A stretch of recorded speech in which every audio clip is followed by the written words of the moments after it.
you can't tell what a person is like from their appearance. Target customers are great and so different, but a few of them try to pay for things with bad checks. It doesn't happen often, but when it does, you'll need to follow the correct procedures.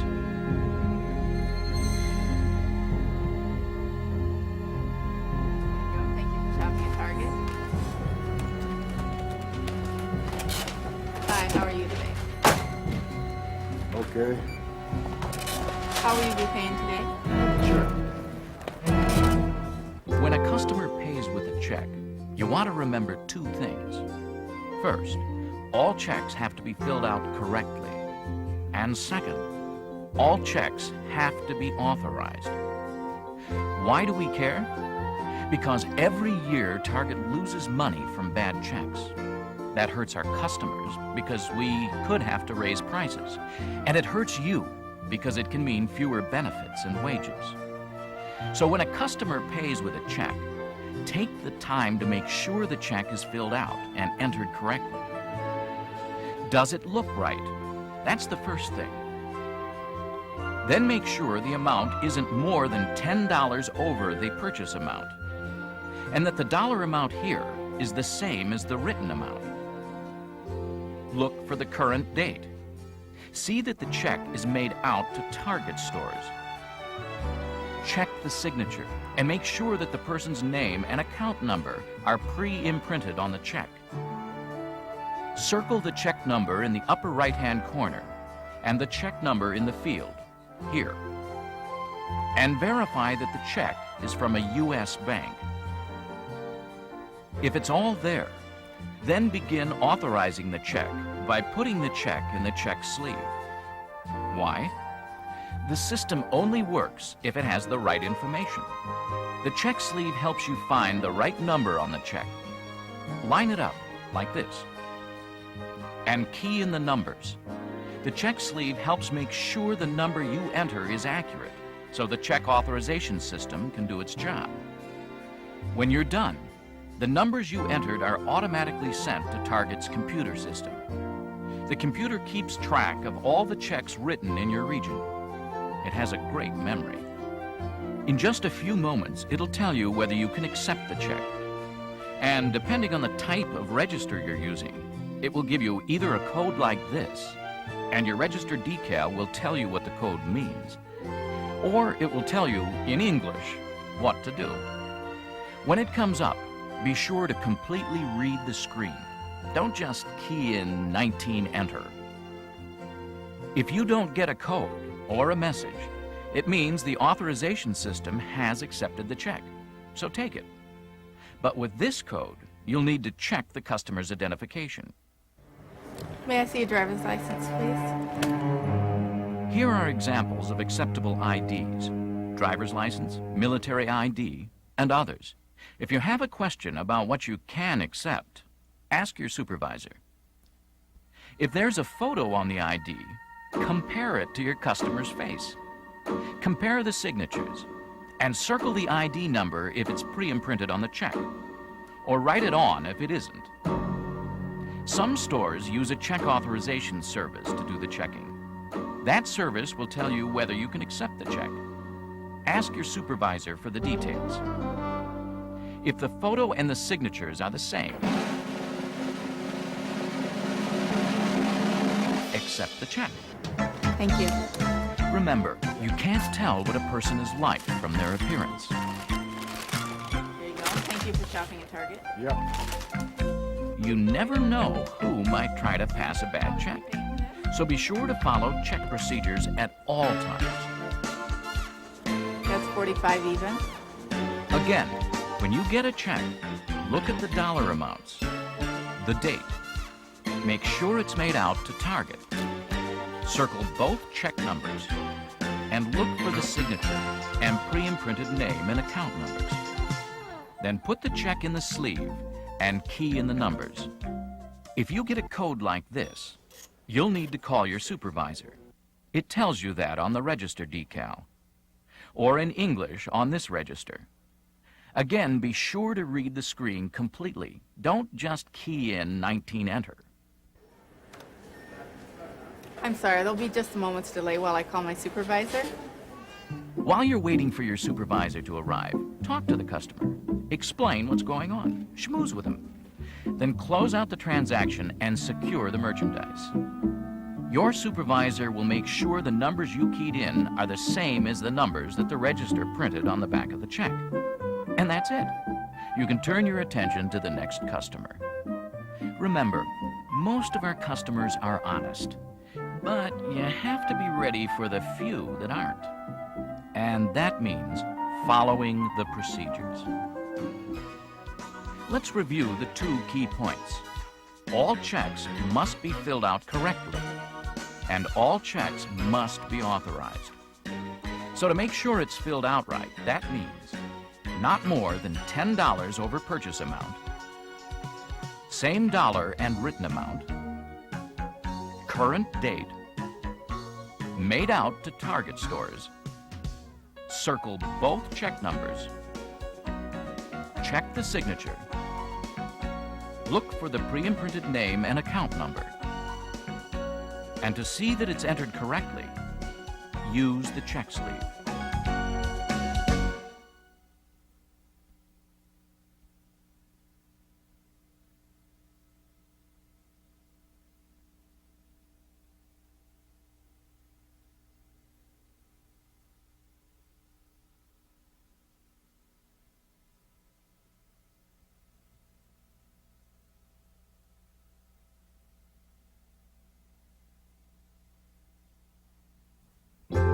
Cashier supervisors, now it's your turn. When you respond to a call about a check, keep an open mind and follow the procedures. That means concentrating on 3 things. First, verifying that the account number was entered correctly. Second, using the CRT at the service desk. And third, making the best decision based on the information you get. Remember, the money that Target loses from bad checks hurts our customers because we could have to raise prices. And it hurts you because it can mean fewer benefits and wages. So when you arrive, you'll first want to check to see that the numbers on the back of the check are the same as those on the front. Then take the customer to the service desk. Remember, be friendly and try not to embarrass them or create a scene. Hi, ma'am. Sorry about the delay, but we need more information on your account. Would you please come over to customer service with me and I can finish your transaction over there? Okay. Okay. Walk the customer to the customer service desk and call up his or her account history on the CRT. This is what you should look for on the screen to help you make a good decision. First, check to see that it's the right person, that the account number on the screen is the same as the account number on the back of the check. These match. Second, look to the activity dates. That will tell you the first and last dates that checks were written. Here, it's 3 days. Third, look at positive activities. If you see a high number here, there's less risk that the person is trying to pass a bad check. If you see a low number, look out. And fourth, look at activity to see when and where checks were written, and the amounts. A lot of activity means the risk is higher. So does activity at a number of different stores.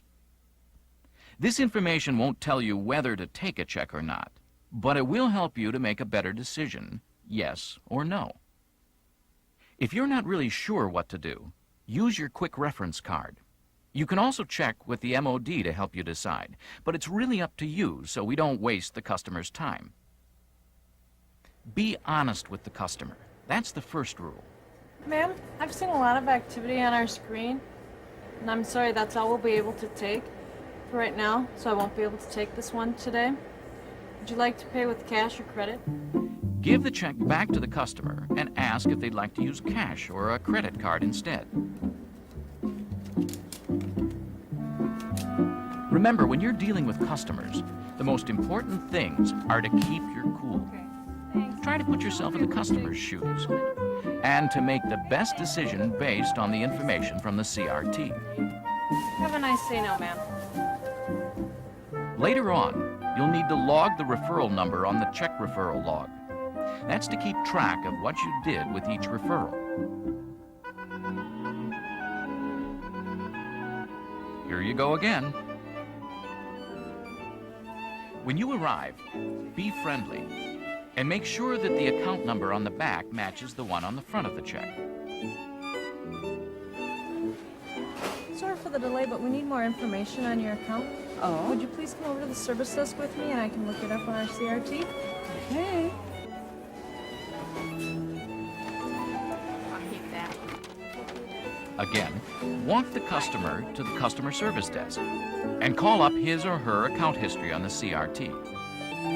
Here you want to use the account inquiry at the CRT to help you make the best possible decision. Make sure that the name and account number are the same. Look at the activity dates, positive activities, activity, and return checks. This screen shows that a check from this customer has been returned. It bounced, which means you'll have to decline the check. I'm sorry, ma'am, but our system shows that one of your checks have been recently returned. So at this time, I would not be able to take this check. Would you like to pay by either cash or credit? Give the check back to the customer along with a customer referral card. Sorry we can't take your check today, ma'am, but if you have any questions, you can call this 1-800 number. The customer referral card has an 800 number listed on the back, where customers can call with questions about their checks. Would you like to pay by cash or credit today?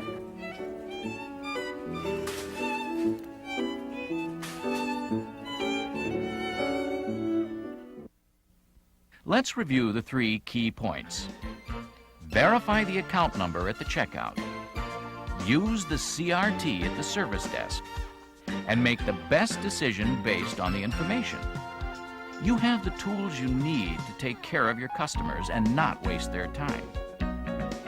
Verifying the account number means checking the accuracy of the account numbers the cashier entered, not embarrassing the customer, and walking the customer to the service desk.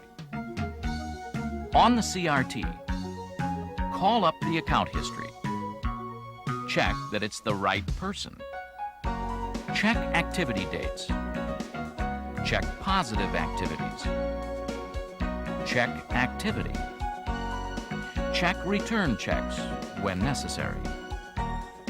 And make the best decision to accept or turn down the check. And if you decide to turn it down, first, return the check to the customer. Second, ask if they would like to pay with cash or credit. And third, give them a customer referral card when necessary. Remember, we're relying on you to make the best decision based on the available information. Be sensitive and put yourself in the customer's shoes. You'll do great. Remember, most of our customers are honest, but you have to be ready for the few that aren't. That means following the procedures and making a decision based on the information on the CRT to prevent losses. Because you never know. It could be anyone at any time.